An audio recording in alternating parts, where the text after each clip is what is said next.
இன்னைக்கு ஹைலைட்டான விஷயம் என்ன அப்படின்னு பார்த்தீங்கன்னா, தாவேக அரசு அமைவதற்கு ஆதரவு கொடுத்த தோழமை கட்சிகள் அனைவரையும் அழைத்து ஒரு மீட்டிங், ஒரு டீ பார்ட்டி மாதிரி அப்படின்ற மாதிரி சொல்லியிருந்தாங்க.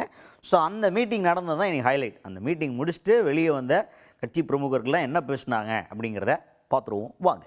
தமிழ்நாடு காங்கிரஸ் கமிட்டியின் தலைவர் மாணிக் தாகூர் அவர்கள், விசிக தலைவரும் எம்பியுமான திருமாவளவன் அவர்கள், மதிமுக பொதுச் செயலாளர் வைகோ அவர்கள், அப்புறம் இந்தியன் யூனியன் முஸ்லீம் லீக் தலைவர் காதர் மொய்தீன் அவர்கள், இவங்க எல்லாரும் ஒன்றா உட்காந்துருக்கிறாங்க. பக்கத்தில் வந்து அமைச்சர் ஆதவர்ஜுன் இருக்கிறாரு. எல்லாருமா சேர்ந்து ப்ரெஸ் மீட் கொடுக்குறாங்க. ஆனால் பேசினது மாணிக்கம் தாகூர் அவர்கள் மட்டும்தான்.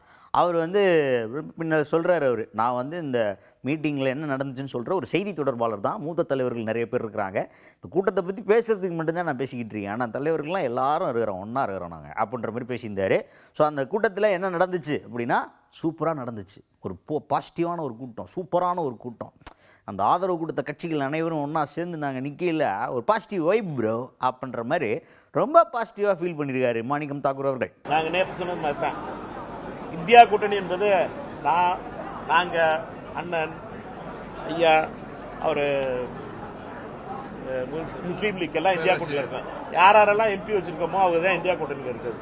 அதனால எப்போ வந்து நாடாளுமன்றத்தில் தாவேகா நாடாளுமன்ற உறுப்பினர் வருகிறாரோ அன்னைக்கு உடனடியாக நாங்கள் இந்த கேள்வியை பற்றி பேசுவோம். நாங்கள் பேசிக்கிட்டு இருக்கிறது தமிழ்நாட்டு அரசியலை பற்றியது.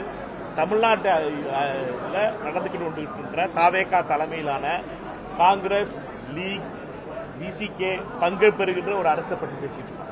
இந்த அரசினுடைய கோஆர்டினேஷனை பற்றியும், இந்த அரசுடைய ஆட்சிக்கு ஆதரவு கொடுக்கின்ற நிலையை பற்றியும், இந்த அரசுல தோழமையோடு இருக்கின்ற கட்சிகளை பற்றி பேசிட்டு. அதுக்கு அடுத்தது தொடர்ந்து அடுத்ததான் என்ன அப்படின்னு பார்த்தீங்கன்னா, இந்தியா கூட்டணியில் தாவேகா இடம்பெறுமா அப்படின்ற ஒரு கேள்வி. இது ரொம்ப நாளாக இருந்துகிட்டு இருக்கு. ஆனால் சிக்கலான விஷயம் என்னென்னா, திமுக இருந்தால் தாவேகா இருக்காது, தாவேகா இருந்தால் திமுக இருக்காது அப்படின்ற மாதிரி ஒன்று இருக்குது. இப்போ காங்கிரஸுக்கும் திமுகவுக்கும் செட் ஆகலை, அதனால திமுக வந்து இந்தியா கூட்டணியிலேருந்து வெளில வர்றதுக்கான வாய்ப்பு இருக்குது அப்படின்ற மாதிரி பேசிகிட்டு இருக்காங்க. ஆனால் டெல்லியில் நடந்த மீட்டிங்கில் திமுக மாதிரியான முக்கியமான கட்சிகளில் நம்ம இந்தியா கூட்டணியிலேருந்து அவ்வளோ ஈஸியாக வெளியே போக விட்டுறக்கூடாது, அவங்கள கொண்டு வரணும் அப்படின்ற மாதிரி டிஸ்கஷன்லாம் போச்சு அப்படின்னு ஏகப்பட்ட ஒரு செய்திகள்லாம் வந்து இந்த இந்தியா கூட்டணி சுற்றி நடந்துகிட்டு இருக்குது. இப்போ அதெல்லாம் தாண்டி இப்போ புதுசாக தாவேகா வந்து இந்தியா கூட்டணியில் இணையுமா இணையாதா அப்படின்ற ஒரு கேள்வி இருக்குது. அதை கேட்டதுக்கு மாணிக்கம் தாகூர் அவர்கள் என்ன சொல்கிறார் அப்படின்னு பார்த்தீங்கன்னா, எம்பி யார்கிட்டலாம் இருக்கிறோ அவங்களாம் தான் இந்தியா கூட்டணியில் இருக்கிறாங்க. இப்போ நாங்கள் இருக்கோம், ஐஎம்எல் இருக்கிறாங்க, விசிகே இருக்கிறாங்க, மதிமுக இருக்கிறாங்க, நாங்கள் எல்லோரும் இந்தியா கூட்டணியில் இருக்கோம். தாவேகாவுக்கு நாளைக்கு எம்பி சீட்டு வந்தால் இந்தியா கூட்டணியில் சேர்றதா இல்லையாங்கிறத பற்றி டிஸ்கஷன் அப்போ வைப்போம். இப்போதைக்கு நீங்கள் ஸ்டேட் பாலிட்டிக்ஸை பாருங்கள் அப்படின்ற மாதிரி பேசியிருக்காரு மாணிக்கம் தாகூர் அவர்கள். அவர் என்ன சொன்னார், இன்னும் நீ வளரணும் தம்பி அப்படின்ற மாதிரி சொல்லியிருக்கிறாரு.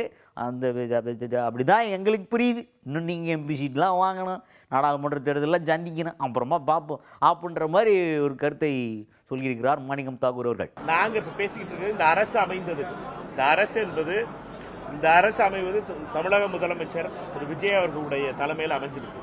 இதுல காங்கிரஸ் கட்சியினுடைய அமைச்சர்கள் இருக்காங்க, விசிகேனுடைய அமைச்சர்கள் இருக்காங்க, அமைச்சர் இருக்காரு, லீகினுடைய அமைச்சர்கள் இருப்பாங்க. எல்லாரும் சேர்ந்து ஒரு மாடல் உருவாயிருக்கு. அதனால தேர்தல் வரும் பொழுது அந்த தேர்தல் பேசுறதெல்லாம் பேசுவோம். முதல்ல ஒவ்வொரு படியா போவோம்.